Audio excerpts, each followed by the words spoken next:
అందరికీ నమస్కారం. నేను మీ జహాంగీర్ ఆలియాస్ ఆర్యన్ అఖండ ఆదివాసి ప్లానర్.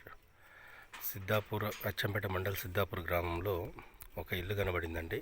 ఇది చాలా ఓల్డ్ ఇల్లు, దాదాపు ఒక 8 years అబో ఉంటుంది. ఇది పాత ఇల్లు. మీరు ఇక్కడ చూడొచ్చు, పశ్చిమ నైరుతికి అంటే ఇక్కడ నుండి 2 భాగాలు ఇడిచిపెట్టి ఇక్కడ వీళ్ళు డోర్ ఏర్పాటు చేశారు. పశ్చిమ వాయువ్యం కంటే పశ్చిమ నైరుతి నుండి 2 భాగాలు పెట్టి అక్కడ డోర్ ఏర్పాటు చేసుకుంటే అది ఉచ్చ స్థానం అవుతుందండి. పూర్వం ఇలాగనే పెట్టారు. మీకు చూపించడం కోసం నేను ఈ వీడియో తీసుకుంటున్నానండి. నేను ఇక్కడ మన్నెవారిపల్లికి విజిటింగ్ పోతుంటే నాకు ఇది కనబడిందండి. పశ్చిమ నైరుతిలో ఇంకో ద్వారం, దానికి 2 వైపులా సమాన దూరంలో విండోస్ ఉన్నాయండి. మీరు ఒకసారి చూడొచ్చు.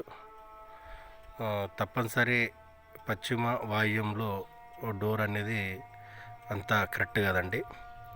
యాక్చువల్గా ఒరిజినల్గా చెప్పాలంటే మధ్యలో ఉండాలి. మనము ఫేసింగ్ పడమర, ఇది పడమర రోడ్ అండి.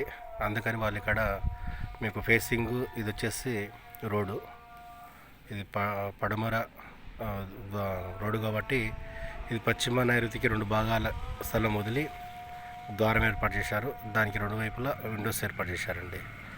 ఇది మీకు పూర్వం ఇలాంటి ఇల్లు కట్టారని, ఇది దాదాపు ఇది అంతా రాళ్లతో ఉన్నటువంటి ఇల్లు. ఇంచుమించు దీనికి ఒక 70 సంవత్సరాల అబో ఈ ఇల్లు నిర్మాణం చేసినట్టు తెలిసిందండి. ఇలా ఎవరైనా పశ్చిమ వాయువ్యంలో డోర్ పెట్టుకొని ఇబ్బంది పడకూడదండి. మధ్యలో ముఖ్యంగా అంటే మధ్యలో పెట్టారండి. నేను మీ జహాంగీర్, నంద్యావాడ గ్రహీత, న్యూమరాలజీ, వాసరత్న, వాస్తు సామ్రాట్.